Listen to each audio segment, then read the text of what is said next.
Hi viewers, எல்லோருக்கும் வணக்கம். இன்னைக்கு சிந்து பைரவி நாடகத்தில் அன்னபூர்ணி அம்மா காயத்ரி நீ கவலைப்படாதம்மா, உன்னுடைய வாழ்க்கைக்கு நான் அம்மா இருக்கிறேன், நீ எதுவும் ஃபீல் பண்ணாத அப்படின்னு சொல்லி சமாதானப்படுத்துகிறாங்க.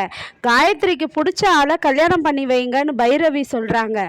நான் அதுபடியே செய்கிறேன்டா, உனக்கு பிடிச்ச மாதிரி நான் உனக்கு வாழ்க்கையை அமைச்சு தரேன்டா அப்படின்னு சொல்கிறாங்க காயத்ரி கிட்ட அன்னபூர்ணி. இதை கேட்டதும் மகா என்ன சொல்கிறாங்கன்னா, அக்கா இசைக்கு ஒரு 6 மாதம் டைம் கொடுங்கக்கா, அவன் திருடலன்னு நான் நிரூபிக்க சொல்கிறேங்க்கா அப்படின்றாங்க. உடனே அவன் நிரூபிச்சிட்டானா நீங்கள் காயத்ரியை யாருக்கும் கல்யாணம் பண்ணி கொடுக்கக்கூடாது, இசக்கியோட தான் சேர்ந்து வாழ வைக்கணும் அப்படின்றாங்க. சரி, அன்னபூர்ணியும் மகா கிட்ட சவால் விடுறாங்க. நீ இசக்கி தான் இந்த நகைகளை திருடலன்னு நீ நிரூபிச்சிட்டீன்னா நான் காயத்ரியை அவனுக்கே கூட சேர்ந்து வாழ வைக்கிறேன், இல்லைனா காயத்ரிக்கு யாரை பிடிக்குதோ அவங்களுக்கு தான் நான் கல்யாணம் பண்ணி கொடுப்பேன் அப்படின்னு சொல்கிறாங்க. அதுக்கப்புறம் அன்னபூர்ணி சொல்கிறாங்க, ஒரு காலமும் இசைக்கு நிரபராதின்னு நிரூபிக்க முடியாது, ஏன்னா சாமி நகையை திருடுனது இசைக்கு தான் அப்படின்னு அன்னபூர்ணி சொல்கிறாங்க. அதுக்கப்புறம் ஆறுமுகம், சிவா எல்லாருமே சொல்கிறாங்க, பெரியம்மா நீங்கள் நல்ல முடிவு எடுத்திருக்கீங்க, காயத்ரிக்கு பிடிச்சவரையே கல்யாணம் பண்ணி வைங்க அப்படின்னு சொல்லிட்டு, சிவா அவர் படித்தவர் செழியன், அதனால் அவருக்கே கல்யாணம் பண்ணி வச்சிருங்க பெரியம்மா அப்படின்னு சொல்கிறாரு சிவாவும்.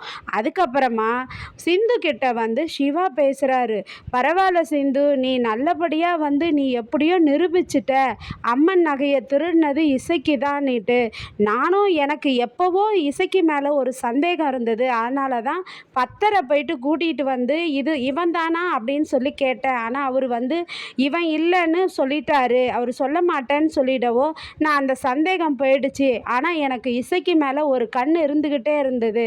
இப்போ தான் என் மனசு நிம்மதியாக இருக்குது சிந்து, இந்த தப்பை நீ செய்யலை, நிரபராதி நிரூபித்த பிறகு தான் அன்னபூர்ணி பெரியம்மா பார்த்தியா உங்ககிட்ட மன்னிப்பு கேட்குறேன்னு சொன்னாங்க, அவங்க பெருந்தன்மை அதுதான் சிந்து அப்படின்னு சொல்கிறாரு சிவா. எனக்கும் அன்னபூர்ணி அத்தை அப்படி கேட்டதும் ஒரு மாதிரியாகிடுச்சு டாக்டரே. எப்படியோ நான் இசக்கியை கண்டுபிடிச்சிட்டேன், ஆனால் காயத்ரியோனுடைய வாழ்க்கை தான் பாவமாக இருக்குது, அவள் தான் கல்யாணம் ஆகி கொஞ்ச நாள் தான் ஆச்சு, அதுக்குள்ளே அவளுக்கு இது மாதிரி ஆயிடுச்சேன்னு ஃபீல் பண்ணுறாங்க சிந்து. அப்போ சிவா சொல்கிறாரு, இல்லை சிந்து, காயத்ரிக்கு இந்த வாழ்க்கை பிடிக்கவே இல்லை, பெரியம்மாக்காக தான் இவனை கல்யாணம் பண்ணிக்கிட்டா அப்படின்றாங்க. நம்ம செழியனை பேசி, நம்ம பெரியம்மாட்ட பேசி செழியனை காயத்ரி கல்யாணம் பண்ணி வைக்கலாம் திரும்பவும் அப்படின்னு சொல்லி பேசிக்கிட்டு இருக்காங்க. அதுக்கப்புறமா காயத்ரி பெட்ரூமில் உட்காந்து யோசிச்சுட்டு இருக்காங்க. ஐயோ, நம்ம சிந்து அண்ணியை தப்பாக நினச்சிட்டுமே, நகை எடுத்திருந்தா திருப்பி கொடுத்துருங்கன்னு அன்றைக்கி சொன்னுமே அவங்கள, பாவம் அப்படின்னு சொல்லிட்டு உடனே சிந்துவை பார்த்து காயத்ரி கட்டி பிடிச்சின்னு அழுகுறாங்க. சாரி அண்ணி, அன்றைக்கி நான் உங்களை தப்பாக நினச்சிட்டேன், உங்ககிட்ட கோவப்பட்டேன், நீங்கள் நகையை எடுத்தால் திருப்பி கொடுத்துருங்கன்னு சொல்லிட்டு. ஆனால் இந்த செழியன் எடுத்திருக்கான்னு எனக்கு இப்போ தான் தெரியுது, என்னை மன்னிச்சிருங்க அண்ணின்னு அழுகுறாங்க சிந்தை கட்டி பிடிச்சிக்கிட்டு. அதுக்கப்புறமா நான் அதெல்லாம் நினைக்கலம்மா, நீ அழாதம்மா அப்படின்னு சமாதானப்படுத்திடுறாங்க. காயத்ரி ரூமுக்கு போயிட்டு மகா போகிறாங்கங்க. போயிட்டு மகா என்ன சொல்கிறாங்கன்னா, காயத்ரி என்னம்மா நீ இப்படி பண்ணிட்ட, இசைக்கெல்லாம் தப்பு பண்ணியிருக்க மாட்டாம்மா, அவன் திருடலம்மா நகையை, அப்படி அவன் தப்பே பண்ணியிருந்தாலும் நீ அவனை விட்டு கொடுக்காம பேசியிருக்கணும்லம்மா, கடைசியில் இது மாதிரி நீயும் சைலண்ட்டாக இருந்துட்டியே, ஊர் உலகெல்லாம் என்ன பேசும், நீயே இப்போ தான் கல்யாணம் ஆகி 6 மாதம்தான் ஆகுது, நீ நல்லா வாழ வேண்டாவா, அதனால் நீ அன்னபூர்ணி அக்கா கிட்ட உங்கள் அம்மா கிட்ட போய் பேசி இசைக்கு எப்படியாவது ஜெயிலில் இருந்து வெளியே எடுமா அப்படின்னு சொல்கிறாங்க. உடனே காயத்ரி சொல்கிறாங்க, அவன் தான் திருடி இருக்கான் நகையை, அவன் ஒன்றும் நல்லவன் கிடையாது, அவன் அயோக்கியன், அந்த அயோக்கியன் கூடலாம் சேர்ந்து நான் வாழ மாட்டேன், எனக்கு பிடிக்கலை, அவன் ஜெயிலையே கடந்து அவன் தண்டனையை அனுபவிக்கட்டும், அவன் திருடினதுக்கு தான் அவன் ஜெயில் தண்டனையை அனுபவிச்சே ஆகணும், நீங்கள் முதல்ல இங்கேருந்து வெளியே போங்க அப்படின்னு சொல்லி மகாவை கோவமாக விரட்டிடுறாங்க.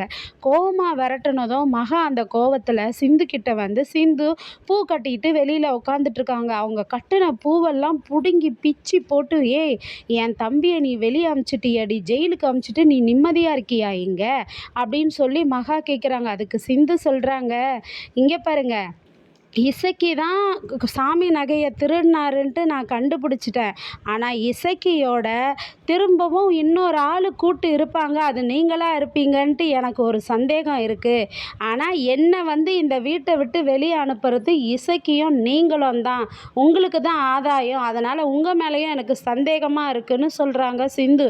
கோவமாக ஏய் என்னடி சொல்கிறேன்னு அந்த பூவெல்லாம் பிச்சு போட்டு ஒரே அமக்கலம் பண்ணுறாங்கங்க இந்த மகா. அதுக்கப்புறமா நாளைய கதையில் இவங்களுடைய சண்டை எப்படியெல்லாம் நடக்குதுன்னு சொல்லிட்டு தொடர்ந்து மீண்டும் சந்திப்போம். நன்றி, பாய்.